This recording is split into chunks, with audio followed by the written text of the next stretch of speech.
Bon, bien, bonjour tout le monde. Bienvenue à tous. Merci de vous joindre à la séance. Aujourd'hui, on va parler d'un sujet qui est très d'actualité. Votre entreprise met-elle bien à profit les médias sociaux? Je m'appelle Jonathan Labelle, je travaille pour la BMO Banque de Montréal. Aujourd'hui, nous allons parler des médias sociaux. Malgré leur importance grandissante, de nombreuses petites entreprises ont encore de la difficulté à maximiser le potentiel de ces plateformes pour apporter une réelle valeur ajoutée à leur marque. Votre entreprise met-elle bien à profit les médias sociaux? Pour aider à répondre à cette question, j'aimerais vous présenter mon invité. On va souhaiter la bienvenue à M. Thomas Gobeil de National. Thomas, pouvez-vous nous parler de vous-même et de votre entreprise? Ben oui, rapidement, Thomas Gobeil, je suis directeur principal stratégie et créativité au cabinet de relations publiques nationales. National, firme de relations publiques qui travaille avec une multitude de clients, grands et petits, qui a le plaisir de travailler également avec de jeunes entrepreneurs également. À un paquet de niveaux, au niveau de la gestion de réputation, au niveau des lancements de produits dans des domaines comme le domaine financier, le domaine de la santé. Donc, on touche vraiment à tout. Donc, dans mon rôle, j'ai vraiment l'occasion d'accompagner des clients au niveau de la gestion de leur plateforme sociale dans des contextes extrêmement différents. OK, parfait. Avant de commencer avec nos questions, si vous avez des questions, gardez-les pour vous. On va avoir une période de temps à la fin pour pouvoir y répondre. Donc, on va commencer avec notre première question. Quelle est la place des médias sociaux dans une stratégie de marketing globale? Un mot, central. Euh, on est en 2019, je pense qu'on n'a plus besoin de faire le procès des médias sociaux. On se lève tous le matin, c'est sans doute la première chose qu'on fait. La dernière chose qu'on fait en se couchant le soir, notre processus de découverte des entreprises comme des individus se passe principalement sur les médias sociaux. Donc, c'est évident que pour n'importe quel type d'entreprise, grande ou petite, l'activation puis une bonne gestion et une bonne implantation des médias sociaux est essentielle. Je dirais ce l'est sans doute d'autant plus pour une petite entreprise parce que les médias sociaux ont cet avantage d'être mesurables en tout temps et d'être efficaces avec un petit budget. C'est-à-dire que c'est un investissement en temps.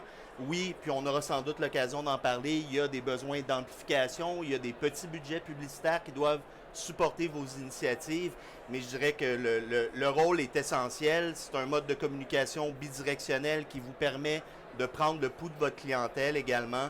Je vous dirais en 2019, de lancer une entreprise sans prendre en compte cet élément-là, c'est selon moi, tout le moins, dans bien des cas, commettre une grave erreur. Parfait.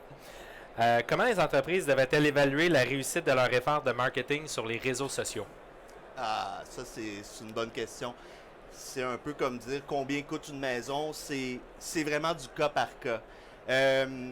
Fut un temps où on évaluait notre performance sur les médias sociaux uniquement sur la base de la quantité de gens qui nous suivaient ou qui interagissaient avec nos contenus.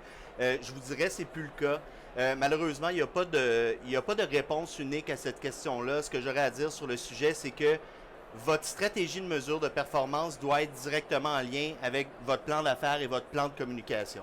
Donc, on ne prêtera pas attention au même type d'indicateurs de performance selon qu'on tente d'abord à développer la notoriété autour de notre produit, de nos services, ou si on est un peu plus avancé et qu'on a d'abord et avant tout des objectifs de vente et de conversion.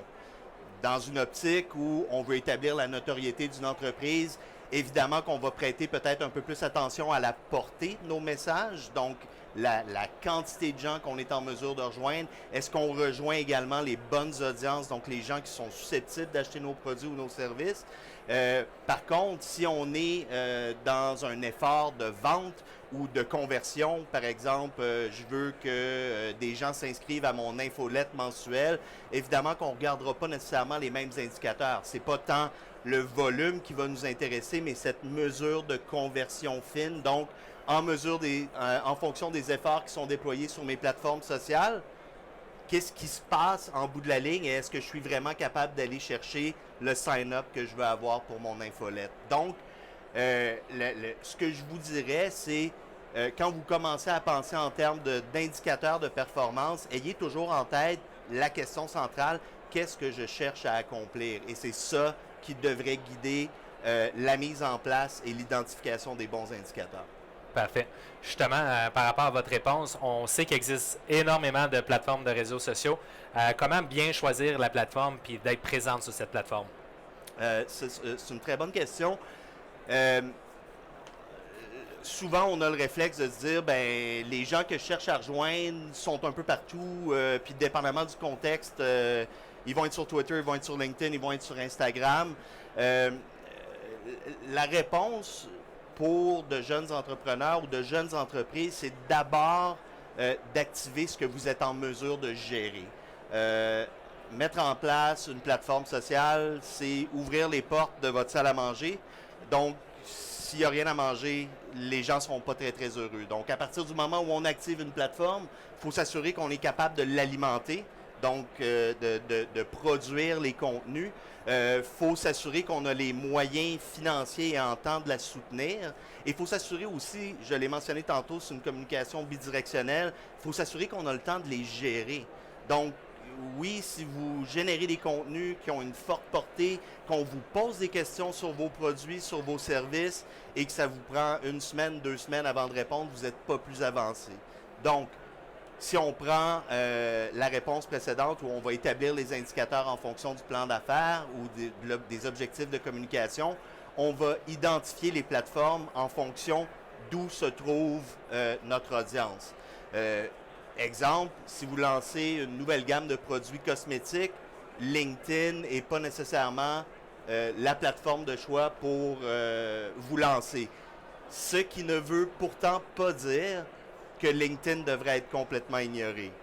Si vous lancez un produit qui est particulièrement innovant ou qui bénéficie d'une nouvelle technologie, LinkedIn peut demeurer une plateforme extrêmement intéressante pour faire du thought leadership, par exemple, ou pour identifier des investisseurs potentiels.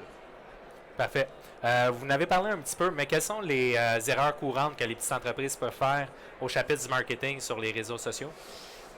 Ce qu'on voit le plus souvent, c'est un manque de planification en amont. Donc, c'est quelqu'un ou une entreprise qui va se dire, ben là, tout le monde s'en va sur Instagram, il faut que je sois sur Instagram. OK, mais ça nous renvoie toujours à nos questions centrales. Aller sur Instagram pour y faire quoi? Aller sur Instagram pour publier quel genre de contenu? Je ne vais pas prendre un tweet puis décider de le disséminer sur Instagram. Il y a aussi une réalité des plateformes, des contenus propices à y véhiculer et le type de contenu avec lesquels vont engager les gens sur cette plateforme-là versus une autre. Donc, vraiment la planification en amont. L'autre élément, j'en ai parlé rapidement, c'est... mon Dieu, j'ai parlé tellement de choses, j'ai un blanc. On a parlé de la planification en amont. S'assurer qu'on a les ressources. Souvent, ce qui va arriver, c'est qu'on va déployer un paquet de plateformes. Ça représente énormément de temps, ça représente énormément d'énergie. Au bout de 6 mois, 8 mois, 1 an, on voit que les résultats ne sont pas là. Donc, on ressort de l'expérience avec un budget qui a mal été investi, puis évidemment, une certaine frustration. Je dirais un troisième élément, c'est l'arrimage de votre stratégie de médias sociaux à vos autres activités de communication. Que ce soit au niveau des relations avec les médias, par exemple, ou que ce soit au niveau de l'arrimage avec votre site web. On va prendre un exemple, vous avez un site de commerce électronique. Bien, si vous avez des stratégies de contenu amplifiées sur les médias sociaux dont l'objectif est de générer du trafic sur votre site web pour générer des ventes, bien, idéalement, il ne faudrait pas regarder les données en silo. D'un côté, le trafic sur votre site et d'un côté, le taux d'engagement sur vos publications. Et dans bien des cas, c'est pas juste un arrimage mental, il y a un arrimage technologique qui doit être fait aussi. Par exemple, d'utiliser un pixel de conversion pour pouvoir suivre la trace d'un utilisateur qui a consulté un de vos contenus sur Facebook, qui l'a ensuite mené sur votre site et de voir s'il a mis quelque chose dans son shopping cart et s'il a procédé au paiement. Donc, il y a cette importance-là aussi de vraiment s'assurer que les médias sociaux ne travaillent pas en vase clos par rapport à l'ensemble de vos tactiques de communication. Parfait. Je vais vous poser une question là, existentielle. Comment qu'on fait pour augmenter le nombre d'abonnés? Euh, à un titre très personnel, je trouve que c'est une question qui a plus sa place en 2019. Les médias sociaux, c'est pas une question de quantité, c'est une question de qualité. Euh, la première mise en garde que je ferais, c'est méfiez-vous de tous les scams qu'on voit où on a la possibilité d'acheter des followers. Acheter un robot qui ne va pas interagir avec vos contenus, qui ne va pas acheter vos produits ou vos services, ça vous amènera rien. Acheter un robot qui ne va pas repartager vos contenus et qui ne va pas avoir d'impact sur l'algorithme des médias sociaux pour faire ressortir vos contenus, ça vaut rien non plus. Euh, on va on va certainement à un point parler d'amplification. Je pense que ça, c'est un changement majeur. Plusieurs plateformes maintenant favorisent les interactions humain à humain au détriment des contenus de marque, ce qui fait en sorte qu'on doit de plus en plus systématiquement allouer un budget d'amplification à nos publications pour qu'elles soient visibles auprès de nos audiences. Donc, je vous dirais, l'augmentation de votre following, de votre nombre de fans, est selon moi beaucoup moins important que le taux d'engagement que vous êtes en mesure de générer avec les contenus que vous disséminez sur les plateformes sociales. Je trouve que c'est un bien meilleur gage de qualité et de la qualité du travail que vous faites sur les médias sociaux quand, peu importe la base d'usagers que vous avez, vous êtes en mesure d'aller chercher un taux d'engagement intéressant. Ce que ça veut dire, c'est que votre contenu est pertinent, il arrive au bon moment, dans le bon format et il intéresse les gens à qui vous voulez parler. Parfait. Puis combien de temps qu'une petite entreprise devrait consacrer sur les médias sociaux en marketing par semaine? C'est des questions difficiles parce qu'encore une fois, il n'y a pas de réponse unique à ça. Je pense que ce qui est important, au-delà de la quantité de temps, puis sur ça, je ne dirais qu'une chose, ça va prendre beaucoup plus de temps que ce que vous pensez que ça va prendre, même dans vos scénarios les plus pessimistes. Ça demande du temps. Ce qui est important, par contre, c'est d'être constant. C'est de vraiment incorporer la gestion de vos plateformes à votre routine. Ce que ça veut dire se lever le matin, faire une veille sur votre industrie, sur vos compétiteurs. Est-ce qu'il s'est passé quelque chose d'important? Est-ce qu'il y a une nouvelle qui est sortie qui pourrait alimenter votre propre stratégie de contenu? Ensuite, je vais mentionner, qui dit médias sociaux dit communication bidirectionnelle. Donc, vous devez vous assurer d'identifier des moments dans la journée et idéalement plus qu'un que vous allez consacrer à engager avec les gens qui vous posent des questions, qui soumettent un commentaire. Et ça ne veut pas dire juste répondre aux questions, ça veut dire aussi quelqu'un qui témoigne une affection pour votre produit, mais c'est de les remercier pour leur engagement aussi. Donc, dans un monde idéal, il y aurait du temps planifié en début de journée, mi-journée et début de soirée, peut-être même fin de soirée pour gérer ces éléments-là. Je suis conscient que ça représente beaucoup de temps. C'est sans doute un des gros défis. Même si on revient à la question plutôt des erreurs qu'on voit souvent, ben, c'en est une aussi. De ne pas suffisamment bien planifier le temps qui va être requis pour bien faire le travail. Parfait. Puis à quel point est-il important d'utiliser des vidéos quand on fait des présentations sur les médias sociaux? Je dirais vidéo et photos. Les plateformes sociales sont de plus en plus visuelles. Je pense que c'est dû à différentes choses dont on a de moins en moins de temps à y consacrer. Donc, on cherche quelque chose qui va nous interpeller rapidement, qui va suffisamment piquer notre curiosité pour qu'on fasse l'étape suivante de vraiment engager avec un contenu, consulter une vidéo, consulter un fichier. Et ben, c'est ça, on est bombardé, donc on doit rapidement faire des choix. Et c'est pour ça que plusieurs entreprises, plusieurs marques investissent de plus en plus d'efforts et d'énergie pour travailler leur plateforme avec des contenus visuels à fort impact, justement dans ce combat-là constant pour l'engagement des utilisateurs.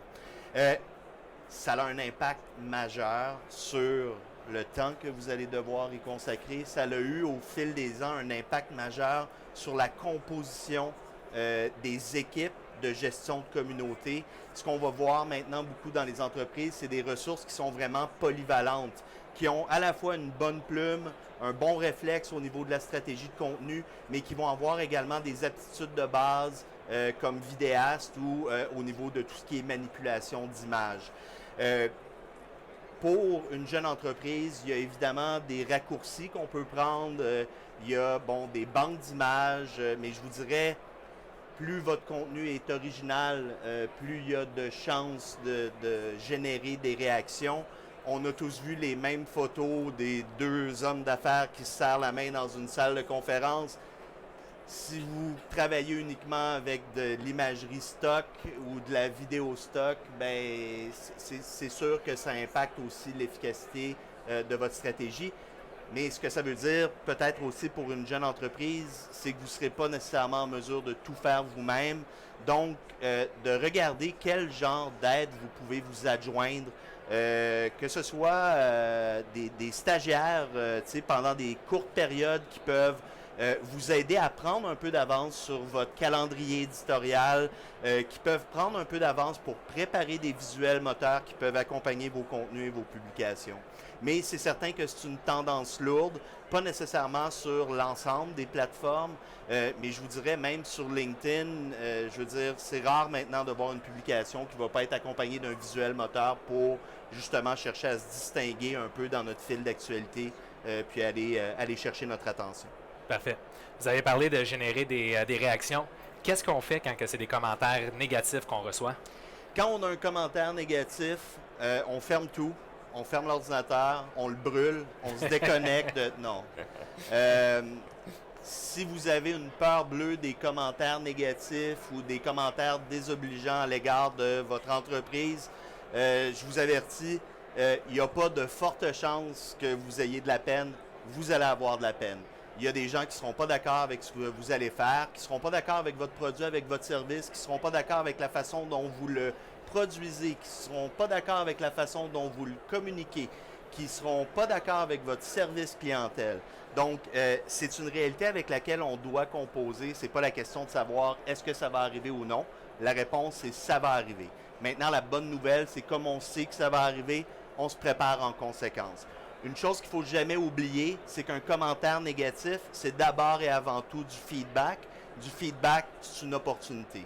C'est une opportunité d'amélioration, c'est une opportunité pour ajuster vos messages, ajuster votre stratégie de communication. Évidemment, sur le web, il y a des trolls, il y a des gens qui vont vous détester pour le simple plaisir de vous détester. Il y a une limite à combien de temps il faut combien de temps et d'énergie il faut leur accorder, parce que plus vous allez leur en donner, plus ils vont revenir en force. Une chose que je dirais par rapport à ça, c'est, encore une fois, c'est une question de planification et de travail qui est fait en amont. On est en mesure de prévoir un peu qu'est-ce qui va se produire. Je vais peut-être avoir des enjeux avec mon shipping, un produit qui va arriver en retard. Peut-être que la commande qui va être envoyée va être erronée. Peut-être que la qualité du service qui va être fourni ne sera pas nécessairement à la hauteur des attentes. Donc, on peut commencer à travailler en amont certains messages standardisés qui pourront évidemment être personnalisés en fonction de la situation, mais c'est une première chose à faire, évidemment, de faire ce travail-là de réflexion pour identifier les cas de figure qui sont le plus propices à survenir dans votre contexte d'affaires. Ensuite, ça prend une saine dose de jugement. Il faut être capable d'identifier à qui on a affaire. Si on a affaire à un troll, ben, dans certains cas, on peut carrément ignorer. Ce qui est important, c'est d'avoir une politique d'utilisation aussi pour vous donner les motifs nécessaires pour bannir un utilisateur qui reviendrait constamment avec la même rengaine. Par exemple, l'utilisation d'un langage vulgaire, incitation à la violence. C'est des choses qu'on va voir souvent dans une politique d'utilisation pour une plateforme qui va donner le pouvoir au gestionnaire de la page de dire, ben écoutez, ces pratiques-là sont vraiment identifiées, sont clairement identifiées comme non acceptables dans notre communauté. Donc, sur cette base-là, on va vous demander de quitter. Sinon, dans le cas où c'est un problème très particulier, mais qui est louable et que vous devez adresser, c'est pas nécessairement une conversation que vous devez avoir devant l'ensemble de votre communauté. Donc, dans bien des cas, ce qu'on va recommander de faire, c'est d'essayer d'amener cette conversation-là hors ligne, soit dans des messages privés où on est plus en mesure de régler la situation et de bien comprendre ce qui s'est produit, ou même dans certains cas, de l'amener carrément hors ligne et de prendre le téléphone, de demander à la personne si elle nous donne l'autorisation de la contacter pour ensuite vraiment aller au fond de la question et s'assurer d'avoir une résolution. Les gens ne vous évaluent pas sur votre capacité à ne jamais commettre d'erreur. Ils vous évaluent sur votre capacité à gérer des situations problématiques lorsqu'elles se produisent et à votre générosité, à votre disponibilité quand ces situations-là se produisent. Parfait.